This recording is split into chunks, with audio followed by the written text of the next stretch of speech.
Hello, Mavs fans. Welcome to Pod Maverick After Dark. I'm Kirk Anderson, joined by Josh Bowe. We are coming to you on Saturday night, a little before 9:30. The second straight Mavs game that moved with a purpose. The second straight Mavs game where they lost. Tonight to the Chicago Bulls, 125-107. They got kind of bullied from pillar to post. Josh, how are you? Doing okay. This is going to be a weird one to talk about because what have we been saying all season? We usually say with the Mavs, with these games, don't waste our time. And even despite the fact that they've lost 1 billion games this season, we could probably count on one hand how many games have felt like a waste of time in terms of like their give a shit level. This was the first one in a long time where they wasted our time, unfortunately. And that game sucked. They sucked. And I've got some bigger brain theories about this game that we could talk about, or we could talk about the nuts and bolts, wherever you want to go first. Well, I think we owe it to everybody to address the fact we didn't do anything live yesterday when it was determined by the Mavericks medical staff that whatever the fuck happened to Anthony Davis when he collided with Lauri Markkanen's very must be crushing abs, that whatever happened to Anthony Davis, he's going to be out for a really long time. It's listed as a sprain, which I asked around, and that's actually a medically accurate term for what is described here. But then you see him in a sling, and it just the injury, the visual for the injury, the way he went about it in typical Anthony Davis bullshit fashion. And now the fact that the Mavericks probably can't trade him. I mean, I could be surprised. Maybe they find a way. And the fact that it seems to be he's putting off surgery to see if it'll heal on its own. Another Anthony Davis staple. Only for them to go to his hometown, a place that was potentially on the trade destination list, for them to get utterly just wiped off. They never were in this game at all. No, I think this is a wire-to-wire loss. Yeah. I think so. Yeah. And so for me, like yesterday, I got the news notification like as I was going to the gym to shoot baskets with my kid, and I was just like, God damn, don't want to deal with this right now. So honestly, I didn't, and I let the site deal with it. And I was a bit of a prick on the previous show about his injury and on other videos, and obviously I am certainly not celebrating anybody getting hurt. It's just there's a way, like when Anthony Davis seems to get hurt, it's the dumbest shit. Like the calf strain is probably the only example that's not dumb because that seems to happen to everybody. But every other injury he's had since being with the Mavericks, it's like, what the fuck? Come on. I mean, even the calf strain, he hurt it. Like, I think I tweeted this a couple days ago, but like he gets hurt during these like routine, mundane like it'd be one thing if it was like he's getting knocked down or it's a physical violent collision, something like that. Like he hurt his calf like jumping for a rebound and he landed and he just pulled up lame and last out of the game he's gone. Like this finger injury, he's literally just guarding a baseline drive and gets his fingers caught. Like it speaks to me like the way he gets hurt so easily. Again, during routine basketball plays, it just makes me feel like his body is not built for the game anymore, which is like a really, that's a really declarative statement, like a bit heavy statement, but like, I don't know what else to say. Like he just keeps, I would almost feel better about it if he was getting, whacked in the face or like a hard foul gets shoved down to the floor, but it's like, he's just playing normal and he's getting hurt. That just makes me feel like his body is just kind of failing him. It's just very symbolic, and it's very frustrating for him. I am not mad at him as a person. I am frustrated with how that went down. Jason Kidd seemed to be pretty frustrated with him as a person because despite what you might be told, the Luka Doncic, the Cooper Flag 3 that got called back against the whoever we played in the last game, the Utah Jazz, that was a momentum shifter. Like, we're not going to lie. They went from being up 5 to being up 2. But then he gets hurt, meaning Davis gets hurt, and continues to play for a whole minute and doesn't play 2 defense. Possessions. Yeah, 2 possessions that were wasted that could have been. And Kidd sort of called him out on it because it seemed that they tried to stop the game and then Davis wouldn't let it happen, and then a full minute of going like this, and then they finally did it. And so again, that's last game, but you're looking at this, and from a institutional point of view, I could not be more frustrated with the Dallas Mavericks right now. We're going to talk about this game, but I get this off your chest. I'm of the opinion right now that Patrick Dumont needs to fire every single person that has a decision-making capacity within that organization. I mean, the head coach, the 2 GMs, the CEO, the head trainer, everyone. And maybe if you don't want to do it right now, fine. But clean house at the end of the season. Clean house, put together a search committee, and find people who you trust, and do something different. Because right now, I can't help but feel that whatever conglomerate approach that they have is not able to win him over, meaning Patrick Dumont, because I cannot believe they didn't move Anthony Davis before he got hurt. I can't believe it. It's malpractice. Ben Rogers of Ben and Skin fame had a really long kind of like Facebook and social media essay where he's like, we got Cooper. Everything's going to be fine in the long run. Cooper is the hard part, but you can't fuck up the short term. And Nico Harrison left the Mavericks in a very bad place, and it's been up to the Mavericks to get out of that bad place. And what I feel like is that no one has properly explained to the owner, or maybe the owner is just in denial about how bad this potentially could be. Because if you disagree with me, I don't think you understand two things. Number one, how bad the Mavericks books are, because they're bleak. And if your books are bleak, it limits your ability to do anything. And I mean anything. Second, the pick, like the asset, the picks cupboard is bare, or it's out of Dallas's control. And that causes real problems when you are trying to build through the draft, because the only teams that are succeeding under this current CBA build through the draft. I wasn't expecting the Dallas Mavericks to get, a silly, like a lottery pick. I want bites at the apple. I want any kind of picks. The Dallas Mavericks don't have any second-round picks except for ones that they've gotten from other teams. And they have one of those from the Philadelphia 76ers. I'd forgotten that they traded a second-round pick when they sent out Luka. I mean, it's disgusting.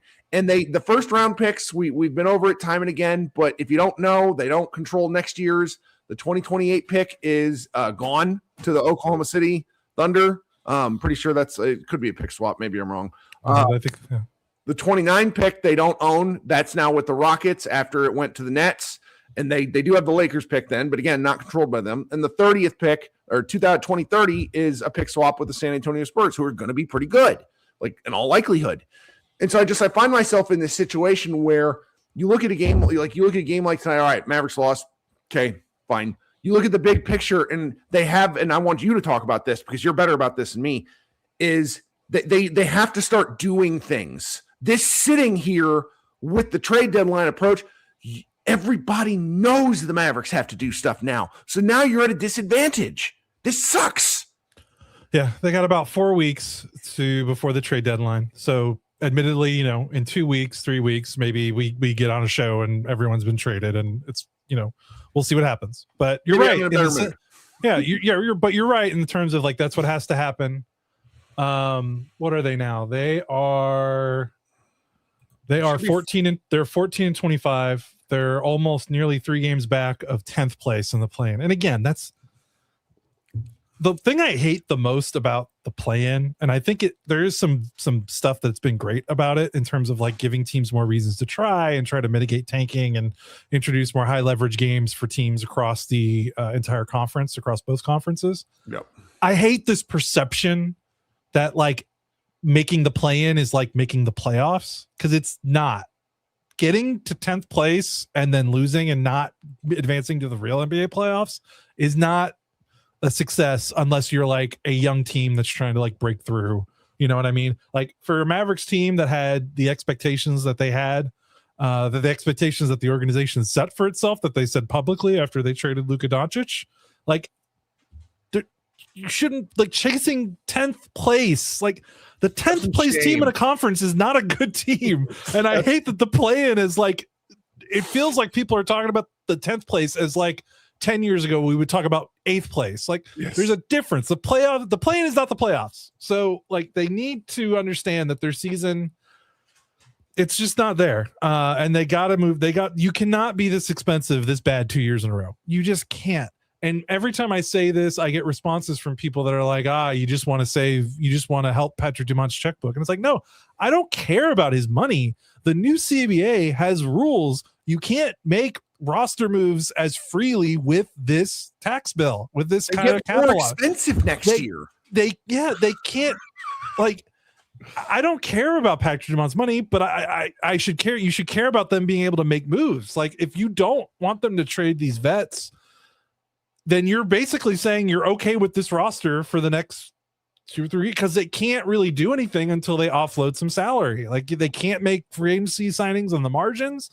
It makes it, I mean, they want to convert Ryan Nembhard to a contract. That's hard. That's been difficult with their cap situation. They can't aggregate the way that you can aggregate salaries and trades and try to do multiplayer trades and multi-team trades. Like, that's just way more constricted when you're at this level of cap that they're nearing, when you're approaching the second apron. So again, it's not about saving a tax bill. It's not about trying to win the trade in terms of players and picks.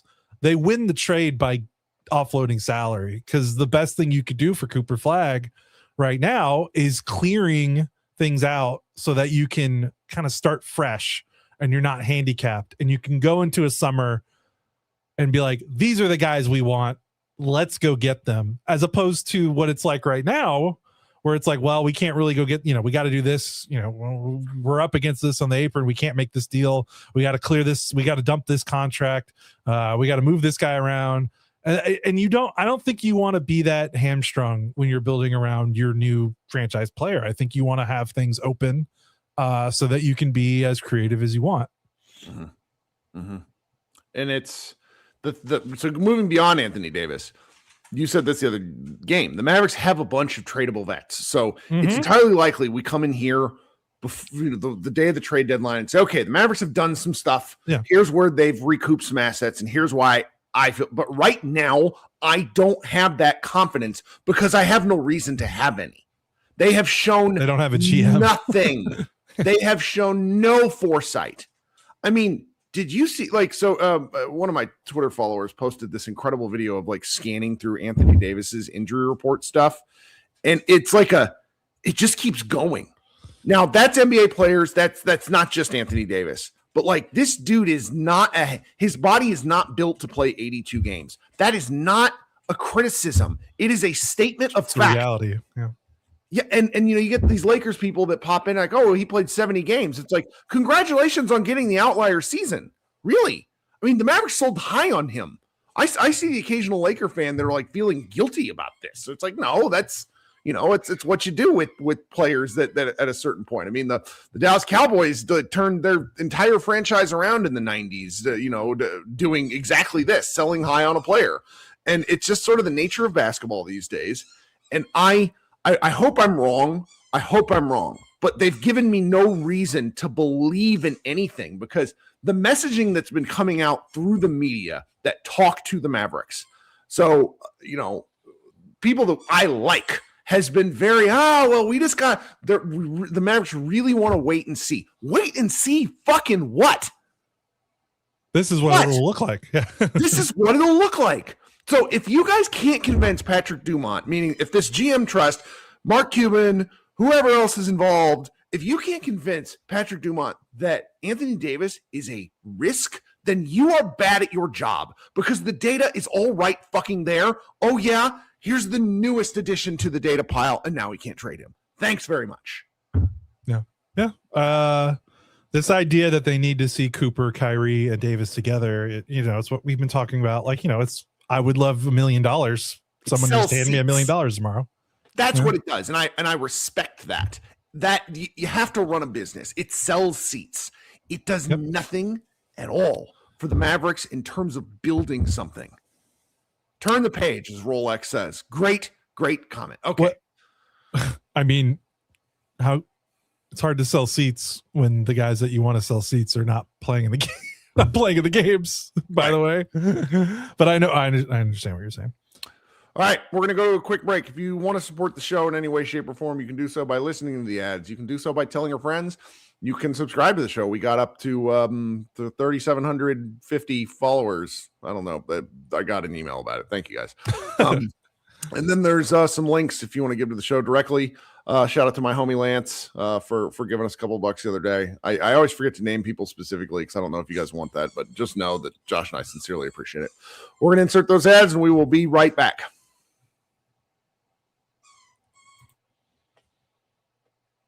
All right. Thank you so much. My dog is choosing now to play with toys. He never does this during the day. Love it. It's my favorite thing. You can hang around afterwards if we want to do a group therapy. If you have some frustrated feelings you want to get out, I'm willing to listen to people. If you don't want to talk, that's fine too. I can go play video games, which I haven't done in about 2 months, and I'm thinking about it all the time now. I bought Ark Raiders before Christmas and haven't even gotten a chance to play it. It's killing me. Okay, let's talk about this game a little bit because I think we owe it to people. Why did Jason Kidd get ejected? I don't know. What that was first quarter. It was so funny, like because it's only his second ejection ever since he's been coach of the Mavericks, and it was during a TV timeout, so we didn't even get to see it live. Max Christie blocked a shot in the first quarter, like 5 minutes or something, 6 minutes left. It was a goaltend. I know it was called a goaltend. It wasn't a goaltend. It was a clean block. Mavericks called a timeout, so they go to break, and you think, okay, they're calling a timeout to challenge. Then they come back out of the commercial break, and Mark Follow was like, Jason Kidd has been ejected. And apparently they were not granting them the challenge because I believe they cannot, once the referee hands the ball to the player to inbound it, you are no longer able to, like that is your window. The window's closed. Apparently they didn't call the timeout and initiate the challenge until after the referee handed Ryan Nimhard the ball. So Kidd went kind of ballistic that Scott Foster told him, hey, you can't challenge it. He didn't go ballistic, but you could tell he got upset. It looked like he wanted to get ejected, to be honest, because he got called for the first tee, and then he immediately kind of got in his face, and it looked like he wanted to be out of that game. I mean, one thing about Jason Kidd is we know he doesn't work in January, so this is pretty fantastic. Just for him it goes from being a running joke to an actual bit. So congratulations to him on being able to go watch the game. But yeah, this game was. I mean, Kirk, did you see the fast break? The fast break numbers are right. Tell the team. It's 38-8, and it's 38-8 Bulls. It was 29-0 after 3 quarters. The Mavericks defense was embarrassing. I mean, if anything, this game maybe helped Anthony Davis's trade value, because if this is what this defense looks like without him, it was very bad. The Mavericks were giving up open threes all night. They actually should have lost this game by more, but the Bulls couldn't hit any of their open threes. I mean, they still made 15, but they shot 33%, and I felt like almost all of them were wide open. The paint was wide open all night. They gave up a ton of offensive rebounds. They didn't lose the turnover battle. We talked about, the holy trinity of categories. So they lost threes. They lost offensive boards. They lose 2 out of 3. They lose the game. They didn't lose turnovers. They had 14. The Bulls had 16. But I swear, I want the NBA to track live. Like, there's got to be, maybe it's in Synergy. We don't have the access because we're not cool enough. Like, I want to know live ball turnovers versus dead ball turnovers, because the Mavericks had 14 turnovers. It felt like way more, because it felt like every turnover was boom, fast break point. Like, there were a ton of live ball turnovers that directly led to Bulls buckets. And that was the game. The Mavericks, this is the first game I've seen in a while. They weren't playing hard. Cooper looked shell-shocked from opening tip. He looked disinterested and not into the game at all.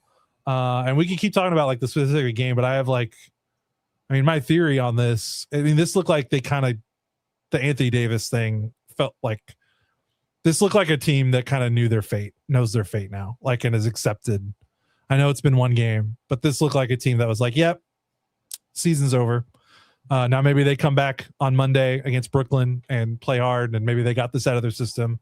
I remember that first game after they traded Luka and they lost to the Cavs by like 1 billion points, and then they came back and played a little bit more inspired. Yeah, maybe that happens again. But this looked like a team that was like totally shell-shocked from what happened in Utah, and I don't blame them. Like they had that game. That game was theirs. They were playing hard. They made a comeback. Utah's a hard place to play in, even if Utah stinks. They made a run, and then they get that 3-pointer taken away off the board. And then Anthony Davis gets hurt on, what it's really bullshit kind of play. Like, that sucks that he gets hurt on that kind of play. Mm-hmm. And then that injury tanks the ensuing offensive possession, ensuing defensive possession. I would argue those two possessions kind of tanked them. They were on their way to losing that game anyway, I think. But I can't imagine how dispiriting it must have felt as a player to see Davis get hurt again and to see his injury not only happen, but directly influence the outcome of the game in the way that it did, with the way they tanked those two possessions when AD was on the floor, but not able to play, basically. And they were playing 4-on-5 on offense and defense. And I can't help but wonder, then they come back and he's out for months. Like, that looked like a team that was like, oh, like, fuck this. Yeah. Like, excuse my language, but that looked like a team that was like fucking over it. Like, they've been playing hard all season. They've been given 1,000 reasons to quit this season. When you think about all the bullshit that they've endured, this felt like they're like, all right, that's enough. We can't do this again. Like, we're taking tonight off. Like, we just can't do this anymore.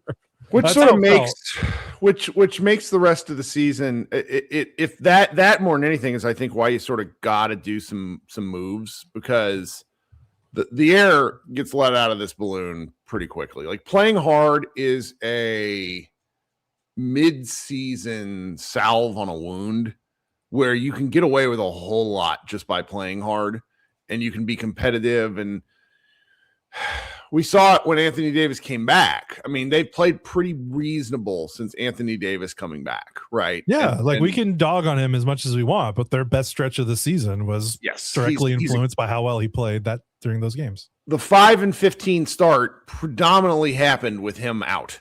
Yeah, that's just the way it goes. And so we're sort of staring at this in the face.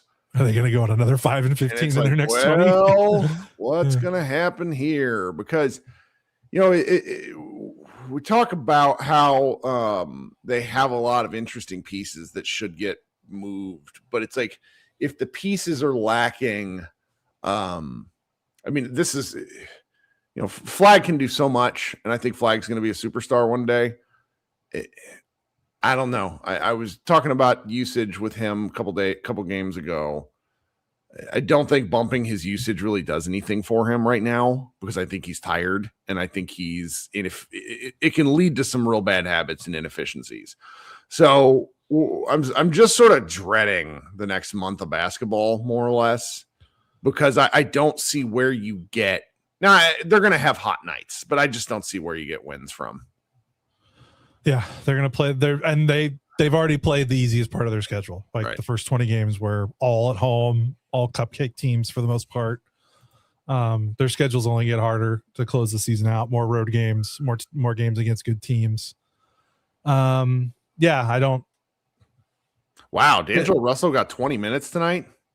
Yeah, I mean, there's no Brandon Williams, and Nembhard was okay scoring, but his passing wasn't great, and defensively he wasn't great.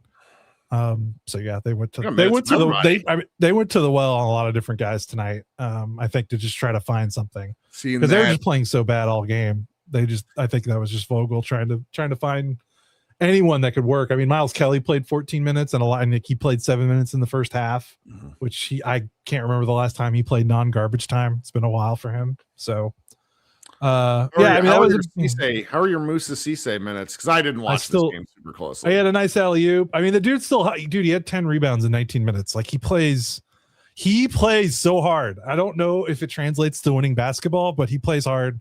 I still love watching him run down the floor. Like, he's always the first guy down the floor after a rebound, which is funny. He just runs the floor hard. He's fun. I told you about the Jaden Hardy play in the fourth quarter. I missed that. That is the funniest play again. Talk to us about it.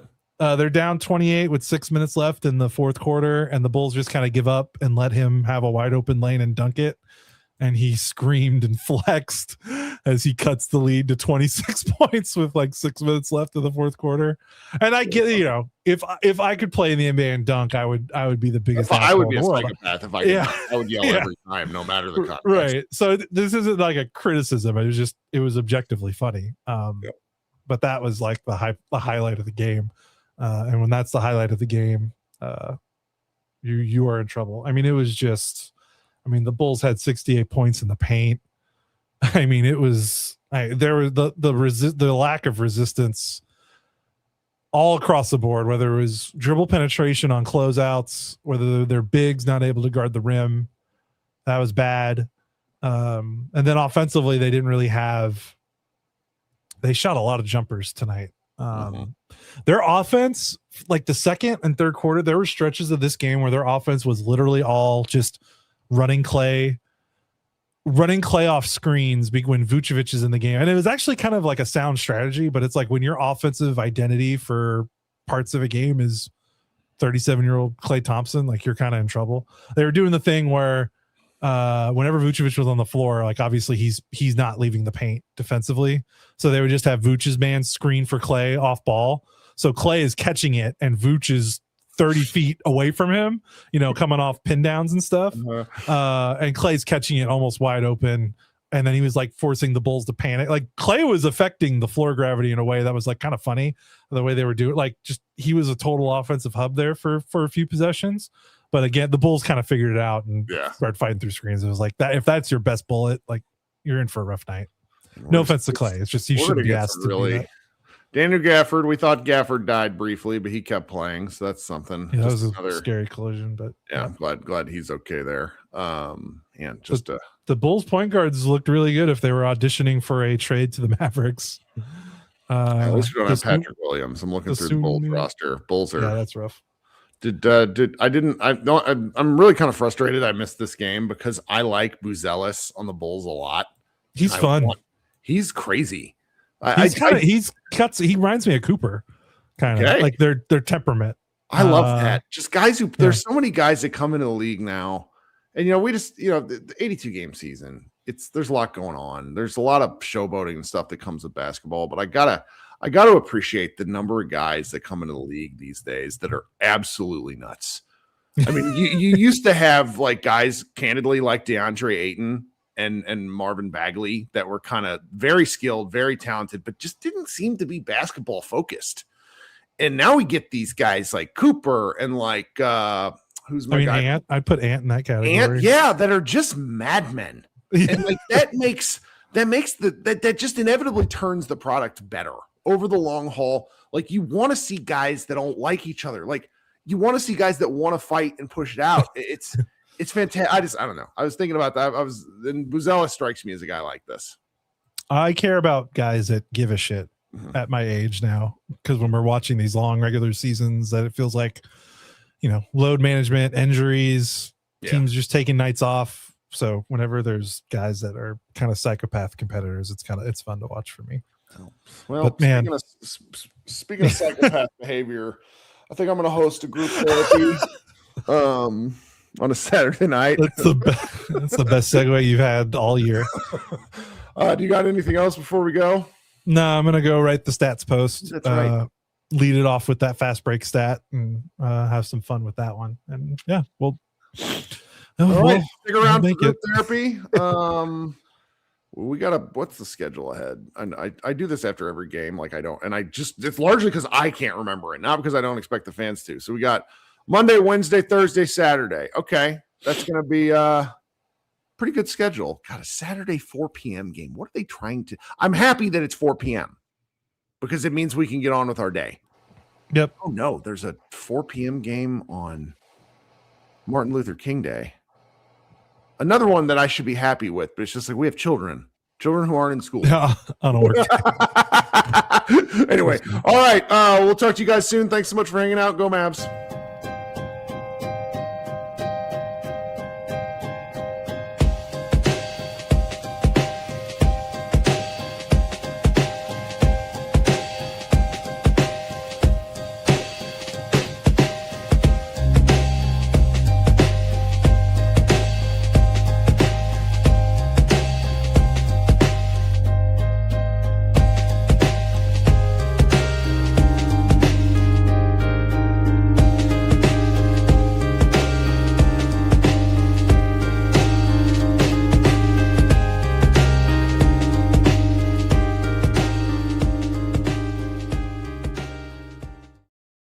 Hello, friends. Welcome to Pod Mavericks Group Therapy. If you are at all interested in talking basketball instead of talking to people on the internet about it, then this is the place that you should be. If you are unfamiliar with our show, and I doubt it because I've been doing it for a real long time, real simple process. You're here on the YouTube channel.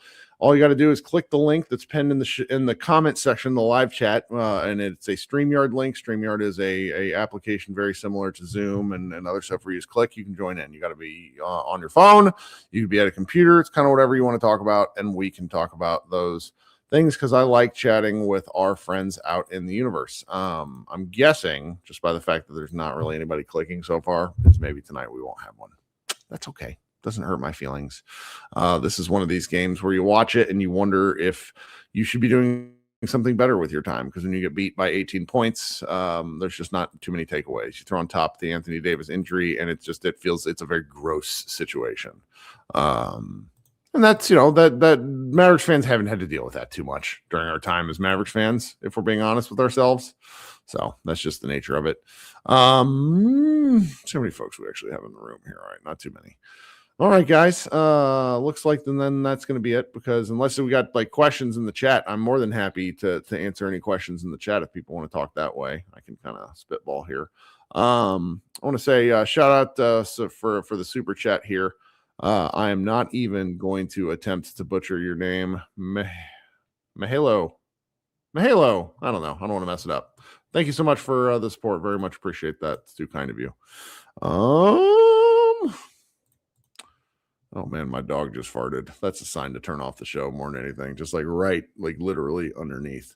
D. Lucid's thoughts on Pluribus. I got 2 episodes into it, and then my wife and I decided we were going to watch Stranger Things, and I would come back to it. And then I am just not that. It was too slow for me. I'll go watch it at some point because I really like the creator, but I given my time constraints, I sort of got to pick and choose, and it did not draw me because I did not like the main character through 2 episodes. And when she's the only character, kind of harms things. Yeah. Okay, guys, we will be back on Monday night, then Wednesday night, Thursday night, Saturday again.